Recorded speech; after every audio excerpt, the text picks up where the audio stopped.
सर्वसामान्य माणूस जर एक घर बांधतो त्याला परमिशन कोण देणार? आमची जी पुढची पिढी असेल या पिढीसाठी काय उत्तर या गोव्यात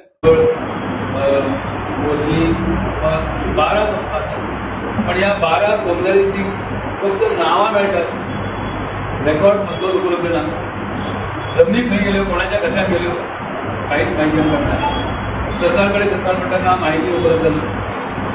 जे जमिनी सरकारी जमिनी या भागात सरकारी जमिनी कोणाक मिळाल्या या संदर्भातले पुरावे मिळाला, कारण आर्काईव्हमध्ये रेकॉर्ड्स नसताना जर मागे शोधून जर गेले तर रेकॉर्डच मिळाला. गेले ते रेकॉर्ड आहे सगळे. कमाल जमीन धारणा हो कायदो देशभर असा, अर्बन लँड सिलिंग असा, रुरल लँड सिलिंग असा. आमच्या गोव्या लोक केलाच काय त्यांना. आमच्या लोकांनी मागणी केली ना, त्यामुळे माझ्याकडे 500 एकर जमीन आणि तुमच्याकडे 5 मीटर अशी विषमता आमच्या गोव्यात दिसते. खुद्द सरकार प्रोत्साहन देता जी काही एक संस्था स्थापन केली आयबीबी, इन्व्हेस्टमेंट प्रमोशन बोर्ड. आता इन्व्हेस्टमेंट प्रमोशन बरं असं उद्योगधंदे आमदार आहेत ना, आमच्या मुलासाठी नोकरी वगैरे मिळून इन्व्हेस्टमेंट करून काहीतरी उद्योग वगैरे याविषयी मागणी तर माहितीच असते.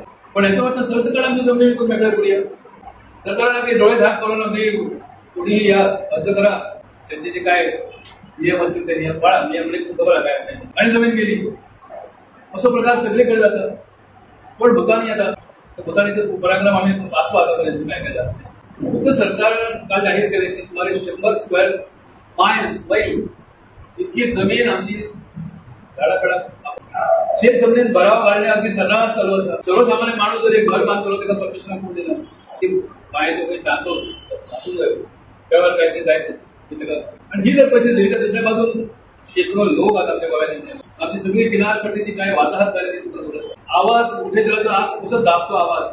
माझ्यासारखे लोक आजच्या काळात निवडून येण्यास सुद्धा कमी झाले असं ते आम्ही प्रयत्न करतो. कारण काय असतं म्हणजे की लायक असेल त्या, परंतु लायक नालायकीची बाजू धरून आमच्या भूमीचे संरक्षण आम्ही कसं करतो? आमची जी पुढची पिढी असेल या पिढीसाठी काय उत्तर या गोव्यात?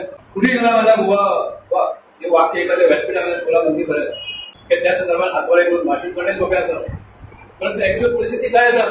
हो, जर ही जर जागरूकता या संदर्भात आमच्या लोकांमध्ये जर जाईना तर दुसऱ्याकडे बोट टाकून फायदा तरी काय पडतो?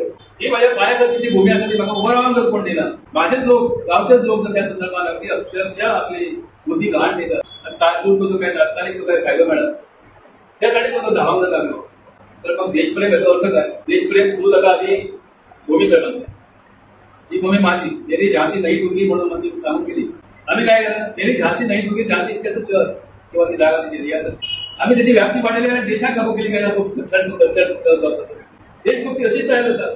म्हणूनच ती भांडण त्याला एक जर सीमेवरचं दगड जर काढलं तर लोक आज सुद्धा तलवार मुदळ आम्हाला लावतात. त्याच्या फाटं प्रश्न होत असतात. ते त्याच्या भूमीचं प्रेम म्हणजे देशप्रेमाचा तो एक भाग असा. आणि आम्ही तर गोवा आणि यासाठी अमुक एका राजकीय पक्षाकडे बोट घेऊन भागाला जेमका जेमका खुर्ची मिळतात तो प्रत्येक जण ही भूमी खुर्ची विकून इतकंच प्रयत्न तो करतात. म्हणजे आम्ही सार्वजनिक काम करून आमचा अर्थ तरी काय, फायदा तरी काय? शिक्षण आम्ही घेतले, शाळा उघडले, स्वतःला उभी दिली. कोणासाठी ते सगळे करते?